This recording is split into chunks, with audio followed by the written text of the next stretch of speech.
I used to love camping. I say used to, because after what happened that night in the Appalachians, I've never stepped foot in the woods again. It was early October, perfect time for a trip. Crisp air, the leaves starting to turn, no bugs. My two best friends, Ryan and Josh, and I had planned a weekend getaway deep in the Pisgah National Forest, right on the border of North Carolina and Tennessee. We were all 23, raised in small-town Virginia, and we'd been doing camping trips like this since high school. Nothing ever went wrong until that night. We arrived late Friday evening, hiked 4 miles off the main trail, and set up camp beside a small dry creek bed. No cell service, no hikers for miles, just the rustle of wind through the branches and the occasional distant coyote call.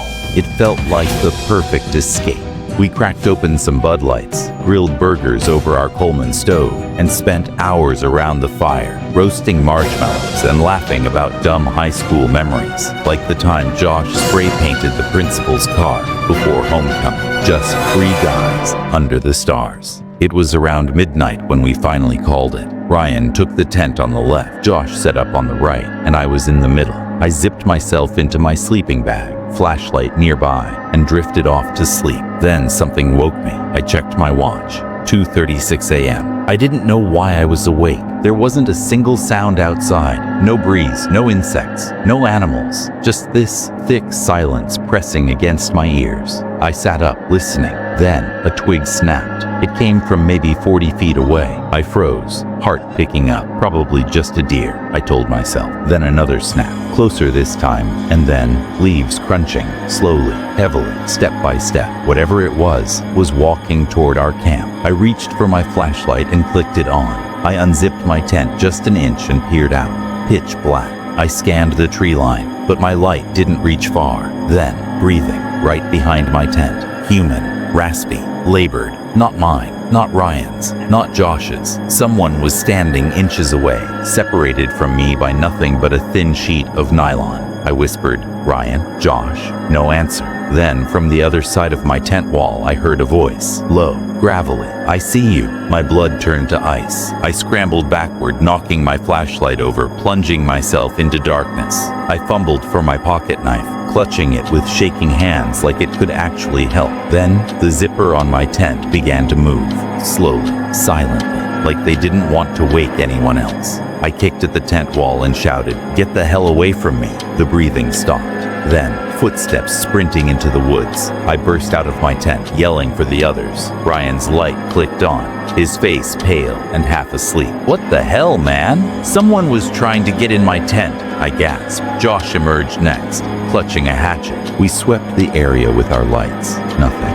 No prints, no broken branches, no signs of anyone. But then we noticed something that made our blood run cold. The fire had been put out, not burned down, smothered. Wet leaves were packed over the embers like someone had deliberately killed the light. We tried to rationalize it. Maybe some deranged hiker stumbled on our camp. Maybe it was just a prank. We rebuilt the fire, sat with our knives and axes close, and stayed up for an hour before finally heading back to our tents. Big mistake. At 4:44 a.m., I woke up again, not to a sound this time, to a smell.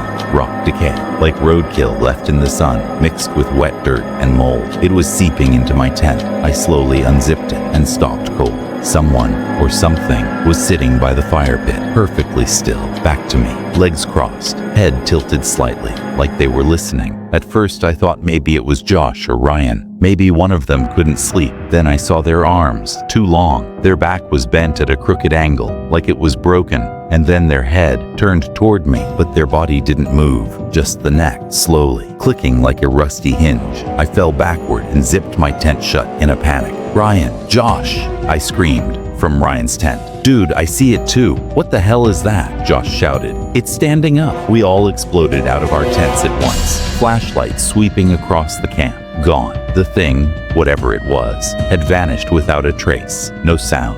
No movement, just the smell lingering in the air. We didn't pack, we didn't talk, we just ran, gear half dragging behind us, sprinting through the woods with flashlights bouncing. We reached the truck by dawn and didn't say a word the entire ride home. A few days later, I was back in my apartment in Richmond when I got a text. No contact name, just a number I didn't recognize. The message read, "You left the flap open." Attached was a photo, a blurry image of me, sleeping inside my tent, taken from inches away, from inside the tent. I never told anyone we were camping, never posted about it. That photo shouldn't exist. Now I sleep with the lights on, every night, doors locked, curtains drawn, and I will never, ever go camping again. Because whatever was out there in those woods, it wasn't human. If you ever go camping, don't ignore the silence. Subscribe to Dark Demon Tales for more real nightmares. Sleep tight if you can.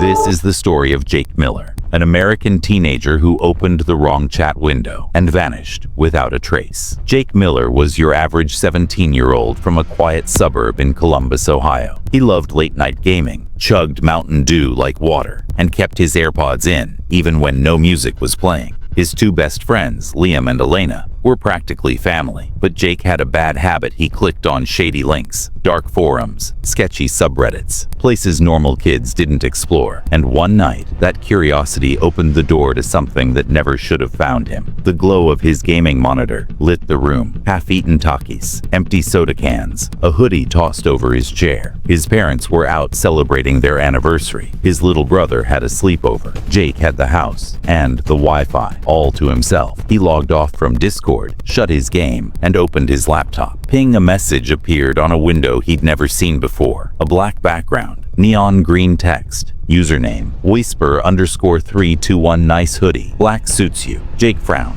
He didn't recognize the app, didn't remember installing it. He typed, "Jake, who is this?" Whisper321, someone who sees you. Jake glanced at his webcam. Jake typing, "Liam, if this is you, you're getting blocked." Whisper321, "Liam's asleep. I already said goodnight to him." Jake's blood ran cold. Liam had said goodnight an hour ago. Then came the next message, Whisper321, "That fresh scar on your wrist looks like it stings." Jake instantly yanked down his sleeve. No one knew about that, not even Elena. Jake FaceTimed Elena. She picked up, yawning. "Elena, what's going on?" Jake, ever heard of an app called Whisper? Elena, Whisper? No, sounds like some dark web crap. Why? Jake, someone's messaging me through it, saying creepy stuff like they can see me through my webcam. Jake turned his screen to show the chat. Elena squinted. Elena, nervous dude, that's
It doesn't exist, not on the App Store. It's like it appeared just for him. Detective, did Jake ever talk about the dark web? Elena, once, as a joke. He wasn't serious. He wasn't crazy. Detective and Liam, Elena still missing. They found his phone in bed, screen on, music still playing. Elena sat at her desk. She hadn't slept in days. She opened her laptop to check email and paused. A new browser tab opened. By itself, black screen, neon text, Whisper. Welcome back, Elena. Her webcam light blinked on. A new message typed itself out. Peekaboo. Some apps don't ask for permission. Some visitors don't knock. When your screen flickers, they log in. And once they find you, you're never really offline again. Your webcam light turns on by itself. Shut the lid and don't look back. Hit that like button if you're still online and subscribe for more terrifying tales from the shadows, only on Dark Demon Tales. Have you ever stared at your reflection for too long? Long enough to wonder if the thing looking back is really you? This is the story of Ethan Grant, a quiet college student who checked into an old motel off Highway 9 and discovered a mirror that didn't just reflect, it remembered, and what it remembered was terrifying. Ethan was driving home for Thanksgiving break. The roads were slick with rain. His GPS rerouted him through a forgotten stretch of highway. Tired, low on gas, and with no signal, he spotted a flickering neon sign. Red Hollow Motel, vacancy. Against his instincts, he pulled in.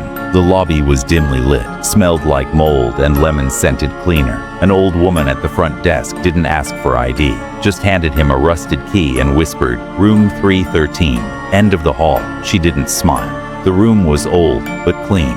One queen bed, peeling wallpaper, a dusty TV, and a large oval mirror nailed to the wall above the dresser. Ethan glanced at it. Something about the mirror felt off. It wasn't just his reflection. It felt delayed, like it took a second to mimic his movements. Waved. The reflection waved back, just slightly too late. He blinked, rubbed his eyes. "I'm just tired," he muttered. As the night wore on, strange things began happening. The TV turned on by itself, static buzzing loud at 3:13 a.m. In the mirror, a dark smudge appeared behind Ethan's reflection, but when he turned, nothing was there. He started hearing soft whispers, words he couldn't make out, coming from behind the glass. He pressed his ear to it, he knows. He stumbled back, heart racing. But when he turned the lights on, the whispers stopped. Ethan called the front desk. No answer. He tried to open the door, locked. From the inside, he banged on it, but the hallway was dead silent. Then, he looked back at the mirror. His reflection was smiling, but he wasn't. His breath caught. He stepped back. The reflection stepped forward, closer than it should have. Then it whispered, "You shouldn't have come here, Ethan." His name. It knew his name. He screamed, grabbed a towel, threw it over the mirror, but the fabric sank into the glass like water. Gone. Frantic, Ethan found an old notebook in the nightstand, scribbled in shaky handwriting. 313 is the memory room. It doesn't reflect, it records. Every soul trapped here stays behind the glass, watching, waiting. If it smiles at you, run. He flipped through the pages, names, dates, drawings of the same mirror. The last page. If you see yourself blink when you didn't, it's already too late. Ethan froze. He turned to face the mirror again. His reflection was gone. The room dimmed. The walls pulsed. The air grew heavy. The mirror began to ripple like water. Then, Ethan saw them. Dozens of faces behind the glass. Men, women, children, all screaming silently, trapped forever in their reflection. One reached out, a man with hollow eyes and Ethan's face. "We only leave when someone else takes our place." Ethan was dragged toward the mirror, scratching, screaming, clawing at the walls. His last thought before the glass swallowed him whole, "I should have listened to the delay." The next morning, the motel sign flickered vacancy. Another traveler arrived, tired, lost. He asked for a room. The old woman handed him a key. Room 313, end of the hall. The new guest entered, threw his bag on the bed, and looked at the mirror. His reflection smiled, but he didn't. If you ever see a delay in your reflection, get out, because you might not be looking at yourself. You might be looking at the last person who stayed in room 313. Subscribe to Dark Demon Tales, where your nightmares find a voice.